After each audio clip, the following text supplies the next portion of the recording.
Hello techies. तो आज हम बात करने वाले हैं एक बहुत ही उबलते से टॉपिक के बारे में, जो कि है कि स्मार्टफोन्स की प्राइस इतनी क्यों बढ़ती जा रही है।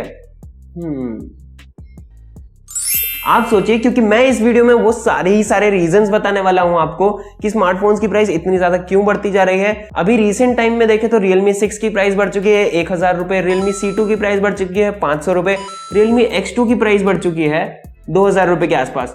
तो ये सारी ही प्राइस बढ़ने के पीछे रीजन क्या है, और इसमें कोई भी कंपनी पीछे नहीं है। चाहे हम बात करें सैमसंग की, एप्पल की, ओप्पो की, वीवो की, शाओमी की, पोको की, रियलमी की, कोई भी कंपनी, सभी कंपनीज अपने फोन की प्राइस बढ़ाती जा रही है। तो इसके पीछे रीजन क्या है?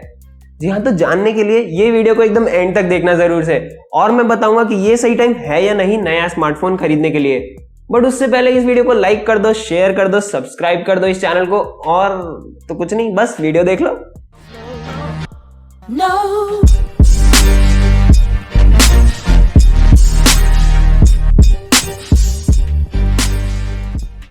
तो जो पहला रीजन आ जाता है वो है जीएसटी में हाइक। जब 1 अप्रैल था, जब सारी दुनिया मजाक उड़ा रही थी, तब शायद गवर्नमेंट ऑफ इंडिया काफी ज्यादा सीरियस हो गई और इन्होंने जो स्मार्टफोन्स पे जो जीएसटी था, जो कि 12% था, वो बढ़ा के कर दिया है 18%, जिसकी वजह से सारी कंपनीज अपने स्मार्टफोन्स में प्राइस बढ़ाने पे मजबूर हो गई।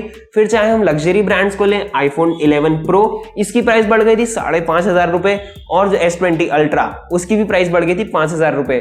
फिर अगर हम मिड रेंज में आके देखें तो पोको X2 ये लॉन्च हुआ था 16000 का, प्राइस इंक्रीज के बाद इसकी प्राइस हुई 17000 की, और अभी रिसेंटली 2 दिन पहले इन्होंने 500 रुपए और बढ़ा दिए बिना कोई भी रीजन के। आई डोंट नो क्या रीजन है इसके पीछे, क्या घर खर्च नहीं चल रहे क्या, पता नहीं, समझ नहीं आ रहा। बट सारी कंपनीज अपने स्मार्टफोन की प्राइस बढ़ाती ही जा रही है।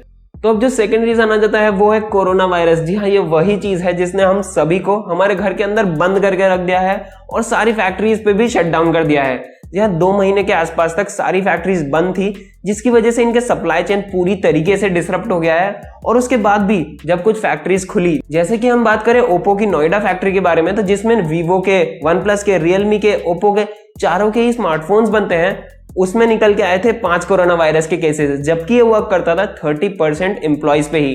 इसके जो 3000 एम्प्लॉइज थे उन सभी को वापस से चेक किया गया और उसमें और निकल गए 4 केसेस, जो टोटल में 9 केसेस बना दिए, और इस फैक्ट्री को फिर से शट डाउन कर दिया गया 1 महीने के लिए, जो कि इनके सप्लाई चेन के लिए काफी ज्यादा बुरी बात थी।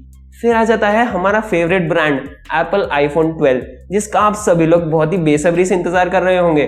बट मैं एक बात बताना चाहूंगा, शायद हर साल की तरह यह आईफोन सितंबर में लॉन्च नहीं होगा, यह होगा अक्टूबर के महीने में, क्योंकि इंटरनेशनल ट्रेड में काफी ज्यादा प्रॉब्लम्स आ रही हैं और जो भी रॉ मटेरियल्स आते हैं वो इंटरनेशनली सोर्स होते हैं, जिस वजह से इन कंपनीज को रॉ मटेरियल सोर्स करने में काफी ज्यादा दिक्कत आ रही है और इवेंचुअली हमें प्रोडक्शन में डिले देखने को मिल रहा है।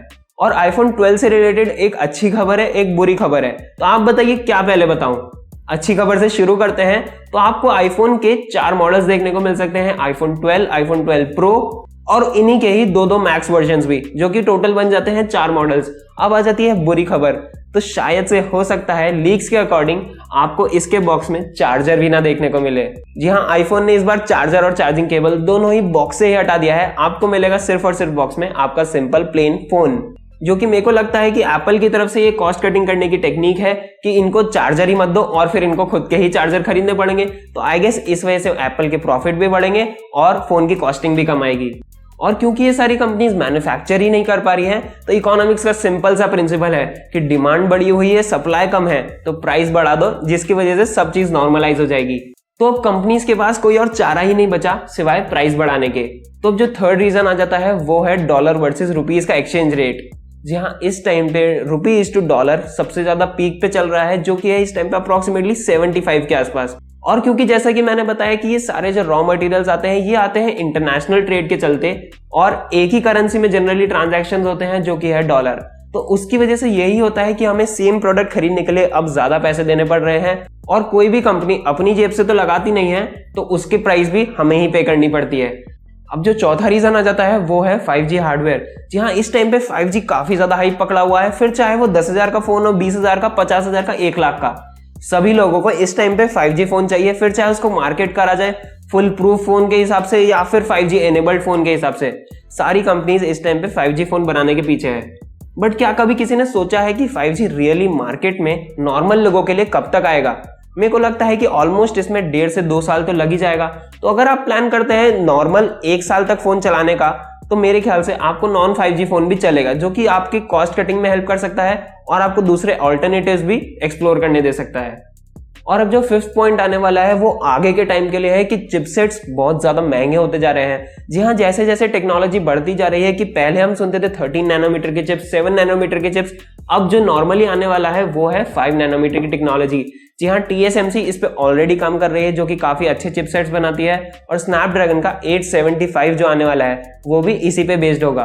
और अभी एक रीसेंट लीक के अकॉर्डिंग ये पता चला है कि स्नैपड्रैगन 865 जो कि मैन्युफैक्चरिंग में होता था अप्रोक्सीमेटली $85 के आसपास, जो 875 है उसकी मैन्युफैक्चरिंग कॉस्ट ही $130 के आसपास है, जो कि सीधे ही इसकी कॉस्टिंग को बढ़ा देती है 1.5 टाइम्स। और इसका अगर आप बंडल लेते हैं 5G मॉडेम के साथ, जो कि X60 मॉडेम आने वाला है इसमें, तो ये कंपनीज को मिलेगा $250 में। तो आप सोचिए कि ये कंपनीज को $250 में पड़ रहा है ये प्रोसेसर, तो इस प्रोसेसर के साथ स्मार्टफोन्स कितने ज्यादा महंगे हो सकते हैं। आई गेस अगले साल से 1.5 लाख का स्मार्टफोन बहुत नॉर्मल सी चीज हो जाएगी। तो I don't really know the internal working of this companies या इनके पीछे इकोनॉमिक्स क्या चलती है, बट ये मेरी कुछ सजेशंस थे, जो 5 रीजन थे जो मेरे को लगा कि स्मार्टफोन्स की प्राइस बढ़ने के पीछे ये रीजन हो सकते हैं। एक और रीजन हो सकता है कि कंपनीज सिंपली अपने प्रॉफिट मार्जिन बढ़ाना चाहती हो। तो आप बताइएगा नीचे कमेंट सेक्शन में जरूर से कि आपको कोई रीजन लगता है जो मैं भूल गया हूं शायद से।